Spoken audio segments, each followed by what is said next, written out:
आज हम सब पढ़ेंगे अष्टाध्यायी के तृतीय पाद के 78वें नंबर का सूत्र। ठीक है, और ये सूत्र परस्मैपद प्रकरण का है। ये अभी तक आपने आत्मनेपद प्रकरण पढ़ा और उसी में ही उभयपद प्रकरण भी आ गया था, स्वरितयन्तः कर्तृभिप्राय क्रियाफले से।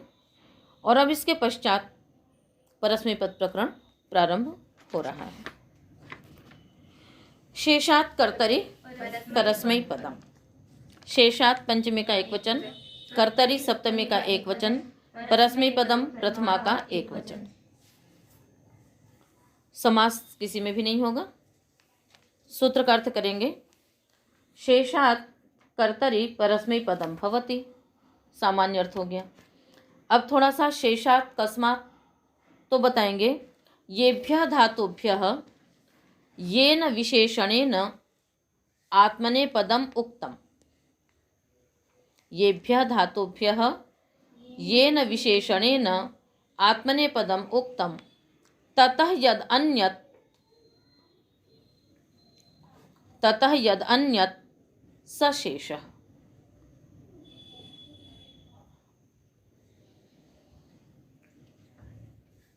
तस्मात् शेषात्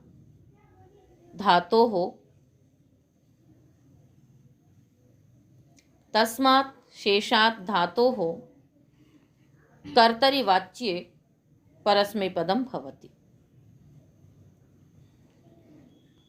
सूत्र में कहा शेष धातुओं से कर्तृवाच्य में आत्मनेपद होता है।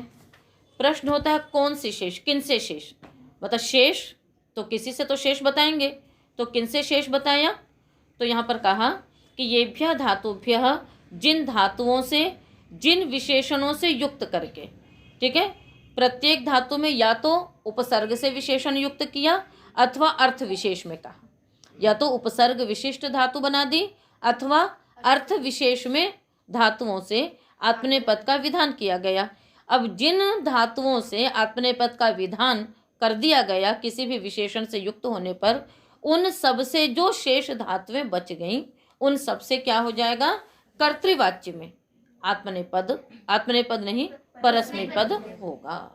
ठीक है, अब जैसे विष धातु थी तो विष धातु वैसे परस्मैपद ही है, किंतु नी पूर्वक विष धातु से आत्मनेपद का विधान किया तो नी पूर्वक विष धातु को छोड़ करके अन्य उपसर्गों से युक्त होने पर वो धातु कैसी होगी, परस्मैपदी होगी।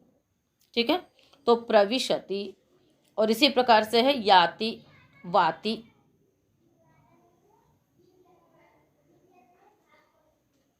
सिद्धियों में कोई विशेष नहीं है। यहाँ एक प्रश्न और ध्यान देने योग्य है कि कर्तृवाच्य में आत्मनेपद होता है कहाँ।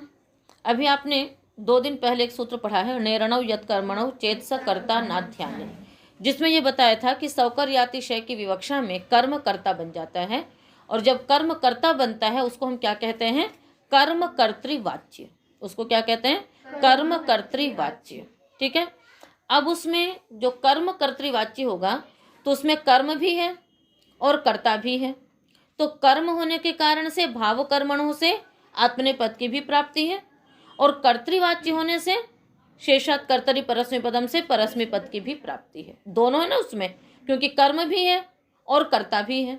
तो कर्म होने से क्या होगा, कर्मवाच्य होगा, तो फिर मतलब कर्म भी है इसलिए भाव कर्मणों से आत्मनेपद की प्राप्ति है, कर्ता भी है उसमें इसलिए कर्तृवाच्य होने से परस्मैपद की प्राप्ति है। दोनों की प्राप्ति में क्या लगने लगेगा, विप्रतिषेधे परम कार्यम, कि तुल्य बल विरोध होने पर पर वाला कार्य होता है। तो पर में क्या है, परस्मैपद, तो फिर कर्मकर्ता में भी परस्मैपद की प्राप्ति होने लगेगी। ठीक है, अतः हम इस सूत्र में क्या करते हैं, जो कर्तरि कर्म व्यतिहारे सूत्र है, जो कर्तरि कर्म व्यतिहारे सूत्र है, उस सूत्र से हम कर्तरि की अनुवृत्ति मंडूक प्लुत गति से ले आते हैं। क्या करते हैं, मंडूक प्लुत गति से हम उस कर्तरि की अनुवृत्ति इसमें बैठा लेते हैं। उसके पश्चात सूत्र का अर्थ बन जाएगा, मतलब एक कर्तरि तो इसी में है और एक कर्तरि ऊपर से आ रहा है, तो उससे क्या हो जाएगा, कर्तरि कर्तरिवाच्य, मतलब जो एकदम शुद्ध कर्तृवाच्य होगा उसमें ही परस्मैपद होगा। और कर्म कर्तृवाच्य शुद्ध कर्तृवाच्य तो नहीं हुआ, वो पहले कर्म था फिर कर्ता बना, शुद्ध कौन होगा? जो कर्म कर्ता बना वो शुद्ध कर्तृवाच्य है, या जो प्रारंभ से ही करता है वो कर्तृवाच्य है? जो प्रारंभ से ही है। ठीक है, तो जो शुद्ध कर्तृवाच्य होगा उसी में परस्मै पद होगा, जो कर्म कर्तृवाच्य होगा उसमें परस्मै पद नहीं होगा। आगे समझ में? तो इस तरह से बात समझ में आ रही है? तो ठीक है, तो इस चीज को यहाँ पर आपको ये समझना होगा कि कर्तरी कर्म व्यतिहारे सूत्र से यहाँ पर क्या हो जाएगा? कर्तरी की अनुवृत्ति ला करके, और एक नियम है कि शब्दाधिक्यात अर्थाधिक्यम। जब कोई शब्द अधिक होता है तो अर्थ यानी प्रयोजन भी उसका अधिक होता है। तो यहाँ पर एक कर्तरी हमने बढ़ाया तो उस कर्तरी का प्रयोजन यही हुआ कि उसमें हमने क्या कर लिया कि शुद्ध कर्तृवाच्य में ही परस्मै पद होगा, कर्म कर्तृवाच्य में परस्मै पद नहीं होगा।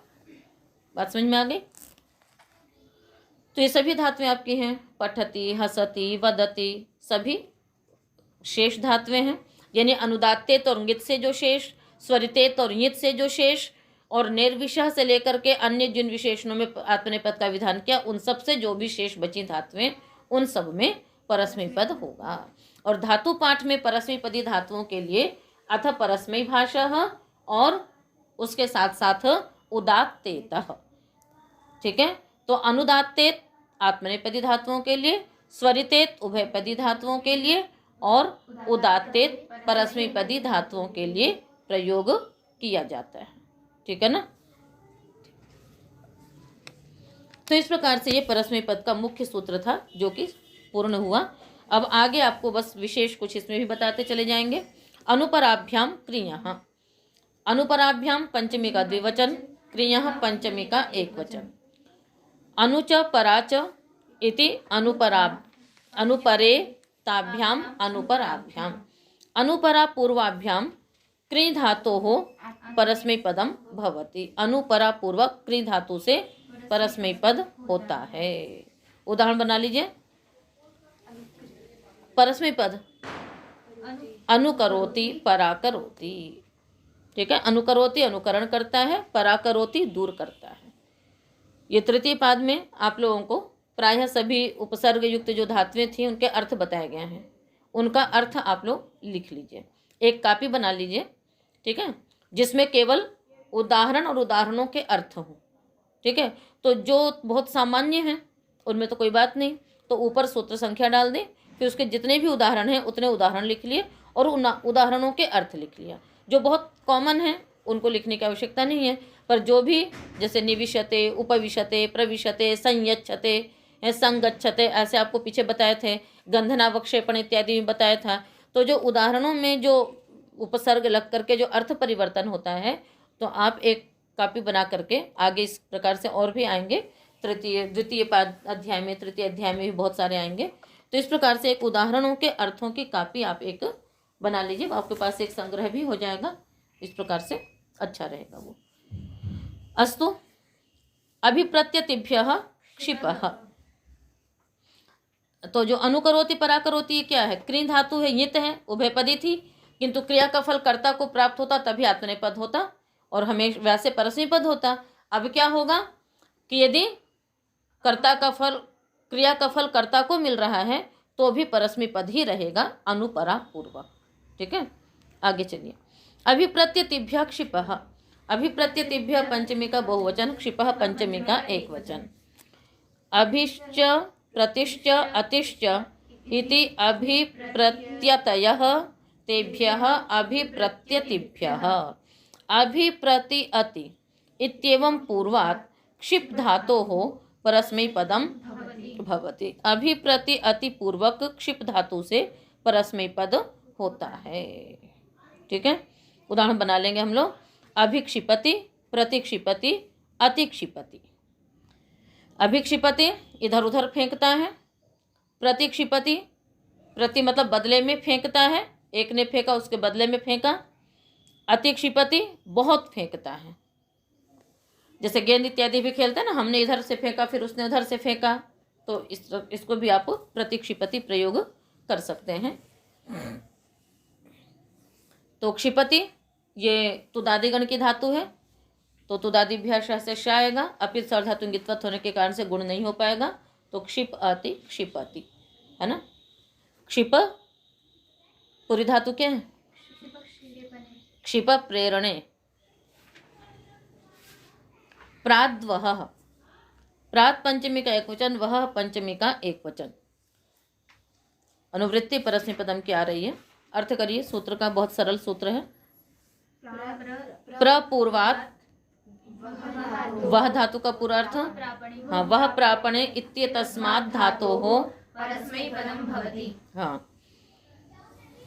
प्रपूर्वक वह धातु से परस्मैपद होता है। प्रवहति, प्रवहतः, प्रवहन्ति, प्रवहति बहता है, जानते हैं आप लोग प्रयोग। ये धातु भी स्वरितेत थी, तो वहति वहते दोनों प्रकार के रूप बनते हैं।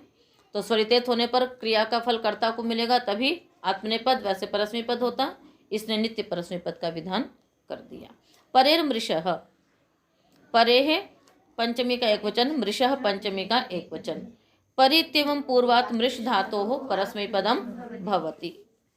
परिपूर्वक मृष धातु से परस्मैपद होता है। मृष तितिक्षायाम धातु है। परिमृश्यति, परिमृश्यतः, परिमृश्यन्ति, ये दिवादिगण की धातु है। दिवादिभ्यास से शन आ जाएगा। ये धातु भी स्वरितेत थी, तो क्रिया का फल कर्ता को प्राप्त हो तो आत्मनेपद, अन्यथा परस्मैपद। इस सूत्र ने नित्य परस्मैपद का विधान किया। उदाहरण बनेगा परिमृश्यति, परिमृश्यतः, परिमृश्यन्ति।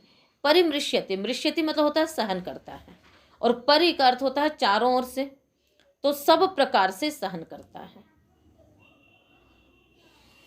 क्या अर्थ हो गया इसका? सब प्रकार से सहन करता है।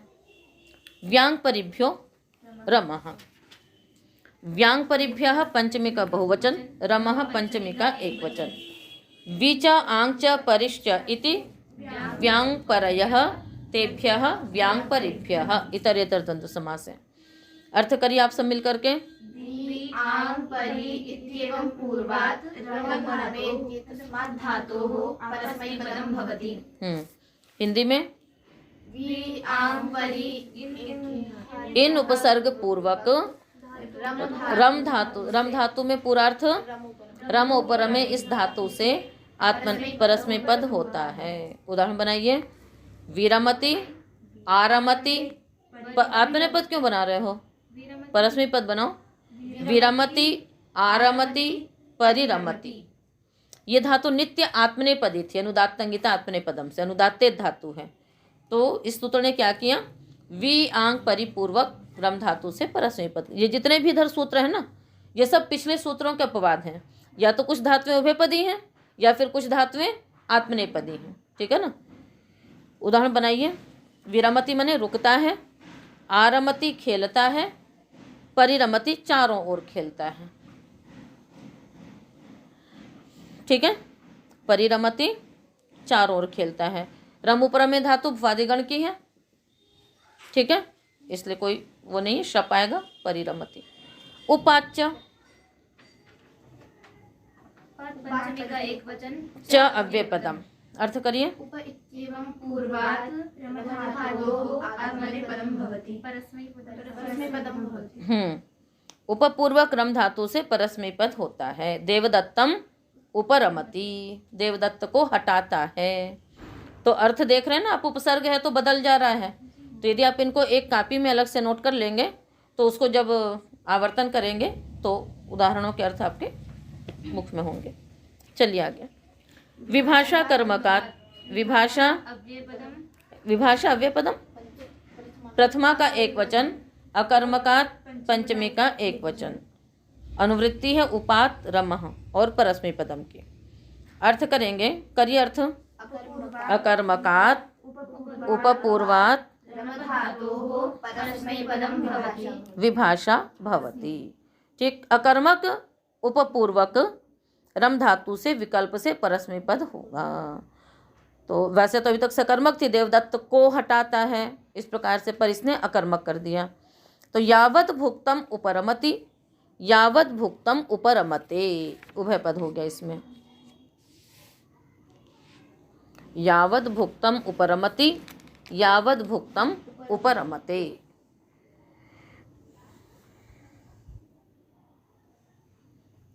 अर्थ क्या है? यावद भुक्तम मतलब प्रत्येक भोजन से उपरत होता है, मतलब कुछ भी खा, जैसे कई बार ऐसा मन हो जाता है कि कुछ भी खाने का मन नहीं होता है, कहते कुछ भी नहीं खाना चाहता है, हर भोजन से उपरत हो रहा है, उसके लिए ये प्रयोग किया जाता है यावद भुक्तम उपरमते। पहले एक उदाहरण आया था यावद भुक्तम उपतिष्ठते, जब जब खाने का समय आता है तब तब वो उपस्थित हो जाता है, और किसी उससे मतलब हो ना हो, पर जब कुछ कुछ बटना का समय आया तो उपस्थित हो गए। तो वहाँ यावत भुक्तम उपतिष्ठते था, यहाँ क्या है? यावत भुक्तम उपरमते है। तो यानी प्रत्येक भोजन से निवृत्त होता, कुछ भी मतलब खाने का मन नहीं है, हर भोजन से मन हटता है। ठीक, तो अभी तक के जो सूत्र थे ये शुद्ध धातुओं से परस्मै पद का विधान कर रहे थे। अब ण्यंत धातुओं में आ जाइए। निजंत सभी धातुओं से उभय पद होता है, क्रिया का फल कर्ता को मिल रहा है तो आत्मनेपद, और अन्यों के लिए है तो परस्मै पद। अब आगे के सूत्र जो हैं वो ण्यंत धातुओं से भी परस्मै पद का विधान कहीं कहीं पर नित्य करेंगे। सूत्र है बुध युध नश जनें प्रुद्रुसृभ्यो नेहे। समास करिए। नहीं, बुध युध नश जनें प्रुद्रुसृभ्यः पंचमी का बहुवचन, नेहे पंचमी का एक वचन। चलिए समास। युधश्च नशश्च जनश्च इंच पृश्च दृश्च सृश्च इति स्रुवः तेभ्यः सृभ्यः। अर्थ करिए, सभी के धातु में याद है आपको, प्रयास करिए। बुध युध, पूरी धातु पाठ याद है, फिर भी आवृत्ति नहीं करते हो धातु पाठ के। युध संप्रहारे, विशेष धातुएं जो है उनके तो अर्थ हमेशा होने चाहिए। युध संप्रहारे, नश नश अदर्शने, जनी इंग इंग इंग इंग अध्ययने, उसके पश्चात प्रु गतौ द्रु गतौ श्रु गतौ। इत्येतेभ्यः ण्यन्तेभ्यः धातुभ्यः परस्मै पदम भवति। अर्थ समझ में आ गया? इत्येतेभ्यः ण्यन्तेभ्यः धातुभ्यः परस्मै पदम भवति। इन ण्यन्त धातुओं से परस्मै पद होता है। अब आप बनाइए। बोध से णिच लाएंगे, गुण होकर के क्या बनेगा? हाँ, फिर शब्दिप ले आइए। बोधयति, युध से नश से नाशयति, जन से जनयति, और इंग अध्ययन का क्या बनेगा? अध्यापयति। प्रसिद्ध शब्द हैं। प्रू से वृद्धि होकर के प्रौणिच, आगे बनाओ। हाँ, फिर प्रावयति, द्रु से श्रु से श्रावयति, बन गए। एक में ही बस विशेष है अध्यापयति, बाकी तो बुध युध। हाँ, किससे गुण होगा? कौम दीजिए। बुध निच किससे गुण होगा? हाँ, इसी से होगा। क्यों? अच्छा, ठीक है। युद्ध में भी उसी से गुण हो जाएगा, तो बोधयति। और निच किससे होगा? प्रतीचि हेतुमति च से। ठीक। नश अदर्शनी में ण को न किससे होगा? णोनः। फिर नश आगे निच, नश आगे ई, ऋतंभरा गुण होगा या वृद्धि होगी? नश में किससे होगी? अतोपधाया से, अचोनिति से? क्यों? अतोपधाया से होगी। ठीक है, अतोपधाया से वृद्धि हो गई तो क्या बन गया? नाशी, आगे शप्तिप गुण करके नाशे अति नाशयति। ठीक है। जन धातु से वृद्धि होगी या गुण होगा? क्यों विदुषी, जन में गुण हो सकता है कि नहीं? क्यों? जन आगे निच है, यहाँ गुण नहीं होगा। क्यों नहीं होगा? कोई उत्तर दे पीछे से। गुण किसको होता है? इगंत अंक को अथवा इक को ही गुण होगा, इक नहीं इसलिए गुण नहीं होगा। अब क्या होगा? फिर वृद्धि होगी। किससे होगी वृद्धि? आप लोग ने क्यों बोला? किससे होगी? अचोनिति से नहीं होगी। क्यों? वो अजंत को करता है। अचोनिति क्या करता है? अजंत को करता है। इन चार सूत्रों को एकदम स्थित दिमाग में होना चाहिए। अस्तु, बता रहे हैं ना अभी आगे आपको, ठीक है। तो अब यहाँ पर क्या हो गया, जन आगे नीचे है, उस पर फिर आपने वृद्धि कर ली, वृद्धि करके क्या बन गया, जान नीच, ठीक है। इसके पश्चात एक सूत्र है जनि जृष नसु रंजो मंताश्च, ये धातु सूत्र है। ये क्या है, ये धातु सूत्र। धातु पाठ में भी कुछ सूत्र हैं, धातु पाठ में भी क्या है, कुछ सूत्र हैं, तो इसको धातु सूत्र बोलते हैं, ठीक है। ये आपके वादिगण में ही ये है ये। तो जनि जृष नसु रंज और अमंत, ये जितनी भी धातुएं हैं ये सब क्या है, मित मानी गई। इनको क्या माना गया है, मित माना गया है। न इनमें मकार तो नहीं जाता है, किंतु इन धातुओं की एक संज्ञा दे दी गई मित। कौन कौन सी धातुएं, जन जृष जनि जृष नसु रंजो मंताश्च, तो रंज रागे धातु और अमंत जितनी भी धातुएं हैं, जैसे गमरी गतौ, वहां भी क्या बनाते हैं अपने जनते में, गमयति, वृद्धि होनी चाहिए ना, गामयति नहीं होता। तो जितनी भी अमंत धातुएं हैं, ठीक है, जैसे गम है, रम है, ठीक है, नम है, अरे समझ में, ऐसी सभी धातुएं मित होती हैं। क्या मानी गई, ये सारी मित मानी गई। और मित होने से क्या होता है, एक सूत्र है अष्टाध्यायी में, मिताम ह्रस्वः, निकाल लीजिए मिताम ह्रस्वः सूत्र।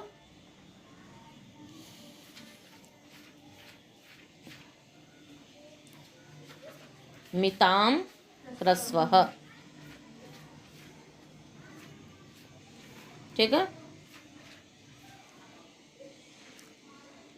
इसका अर्थ ऊपर है नौ, दोषो नौ सूत्र है, दोषो नौ वा चित्त विरागे मिताम ह्रस्वः चिर्णमूलोर दीर्घोन्यतरस्याम इत्यादि सूत्र, खचि ह्रस्वः लादो निष्ठायाम, 6:4 में है ये सूत्र। का अर्थ है मिताम अंगानाम ह्रस्वो भवति णौ परतः, मिताम अंगानाम ह्रस्वो भवति णौ परतः, मित अंगों को ह्रस्व हो जाता है निच के परे रहते। तो यहाँ पर निच परे है, जनि धातु को मित मान लिया गया है, अतः मित अंग है ये। मित अंग होने से इसको क्या हो गया, वृद्धि करके फिर ह्रस्व कर देंगे। क्या करेंगे, वृद्धि करेंगे फिर ह्रस्व कर देंगे, तो आपको पुनः क्या हो जाएगा, जन, ठीक है। तो फिर जनि हो गया। अब जनि शक्ति गुण करके जने अति जनयति, ठीक है। तो सूत्र की शर्त है तो सूत्र लगेगा। फिर अपर प्रयोग में जनयति है, अतः फिर उसके लिए व्यवस्था कर दी, मिताम ह्रस्व लगा दिया, तो हो गया, जनयति बन गया। आगे क्या है, इंग, इंग अध्ययन, हाँ इसकी सिद्धि करेंगे हम लोग। इंग अध्ययन धातु है, यहाँ पर इंग आगे निच ले आइए, इंग के इंग की संज्ञा कर दिया आपने, ई आगे निच। यहाँ पर एक सूत्र लग जाएगा, क्रींग जी नाम नौ,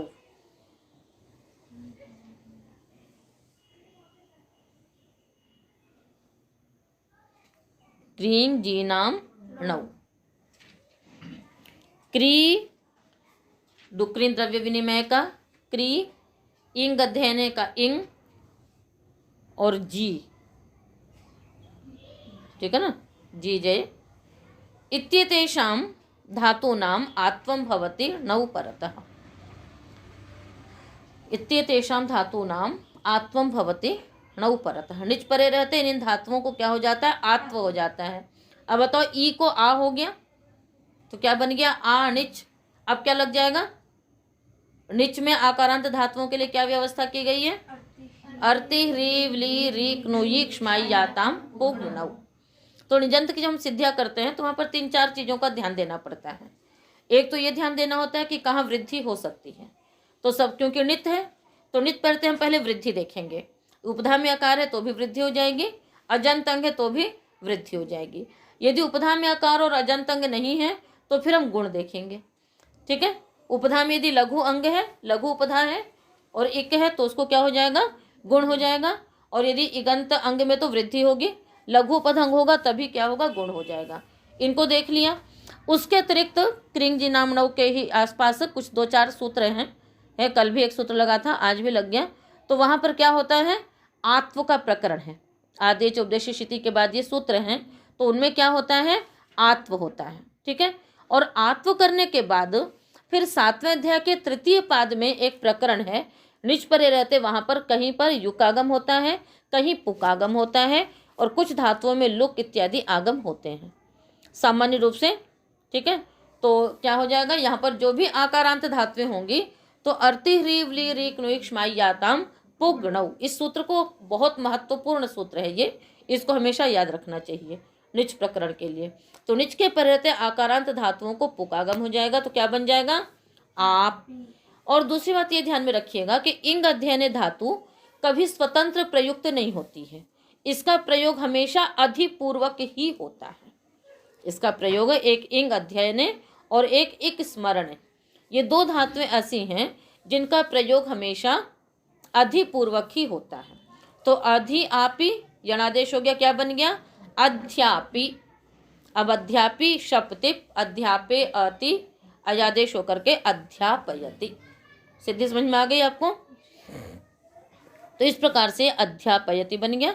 अब इसके बाद सूत्र है प्रू द्रु श्रु, ये तीन धातुएं बची, क्या बनेगा, प्रू से प्रूणिच, यह गुण होगा या वृद्धि होगी, वृद्धि होगी। यदि अजंत अंग है ई उ तो वृद्धि हो जाएगी, तो क्या बन जाएगा, प्रू को क्या गुण वृद्धि होगी, प्रऊ।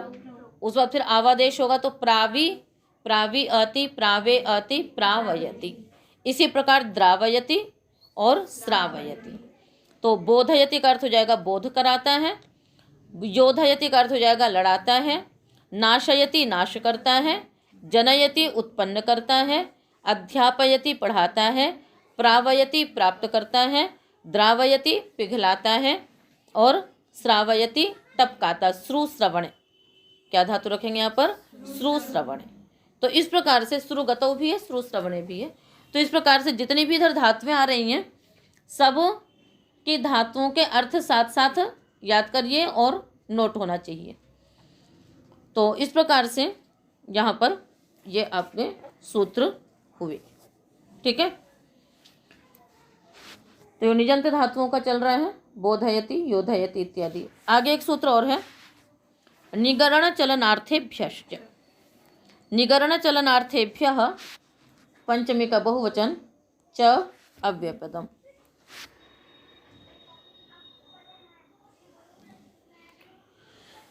निगरणंच चलनंच इति निगरण चलने। ठीक है, निगरण चलने अर्थौ येषां ते निगरण चलनार्थाः तेषां तेभ्यः निगरण चलनार्थेभ्यः। करिए आप लोग एक बार समास पूरा। निगरणंच चलनंच इति निगरण चलने। चलने क्योंकि ल्युट प्रत्यांत शब्द अतः नपुंसक लिंग होगा।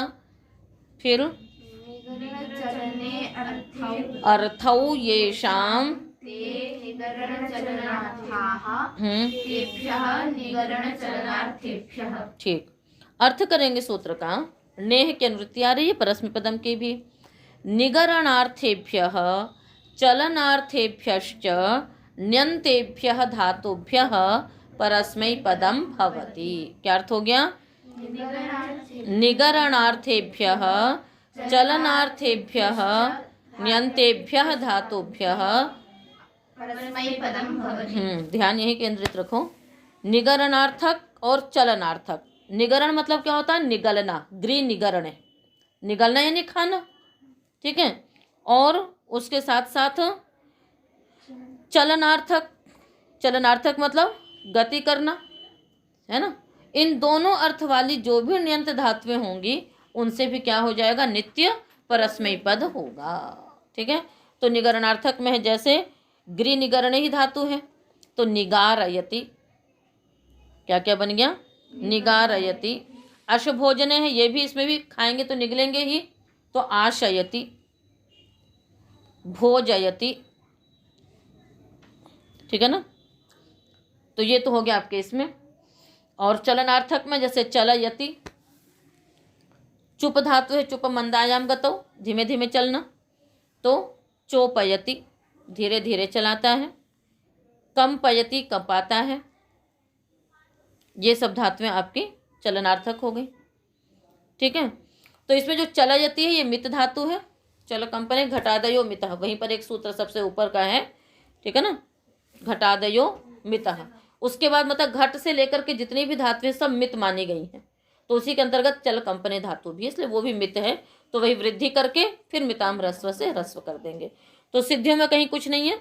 नी ग्री निच अचोनित से वृद्धि करोगे, ग्री को आर वृद्धि होगी, निगार ई निगारी निगारी शब्दिप निगारे अति निगार अयति, क्यों कौमुदी समझ में आ रहा ना, निगार अयति।